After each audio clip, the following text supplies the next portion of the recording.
Over to you, Mrs. Hack.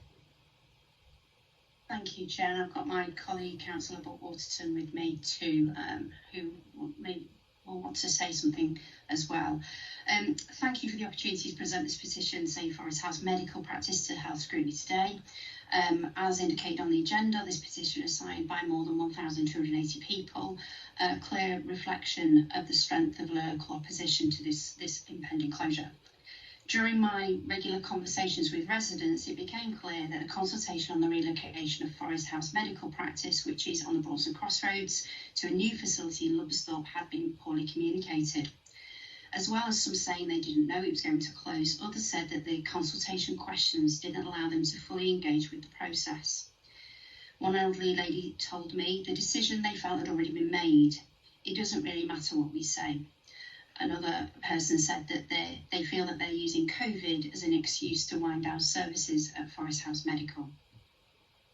The consultation undertaken by the practice themselves and failed to acknowledge that the closure would prove a major headache for some residents in the surgery's catchment area, particularly those who live in Brawlston Town, Leicester Forest East and some that live in Thorpe Astley. The consultation failed to ask where people lived, making it impossible for them to understand the needs of the community as a whole. Furthermore, the consultation didn't investigate the time spent accessing GP services by specific patient cohorts either, so it didn't link to anybody with a vulnerability or a disability. So there's been no clear understanding of who needs the services, what they need, where and for how long. In addition, the report that went to the CCG Common Board suggested that nearly half of the consultation respondents thought that travel distances would be problematic for them, but yet no meaningful mitigation was offered.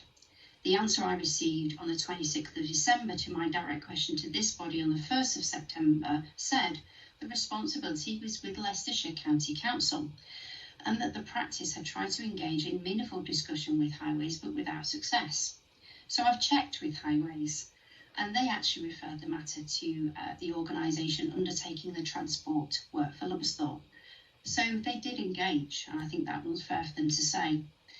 So the practice has plans to close a facility, which will cause a major problem for one part of their catchment, but the transport mitigation measures required to be passed to somebody else. Passed to a body that actually has no responsibility for the transport needs of people who live outside of Lubborsthorpe. So it doesn't consider those who live in Brawlston Town or LFE or Thorpe Astley. The people who will be penalised most by these ill-considered closures have actually not been consulted very well at all. Finally, before I pass on over to my colleague Bob Waterton, the Town Councillor for Winstanley, one of the key people that have led the petition, I'd just like to stress that this closure feels like a very real health needs of patients living in the well-established community that is Brawlston, my division, have been sidelined at the expense of the new community of Lubborsthorpe, leaving a huge gap in services. No case has been made to maintain both services.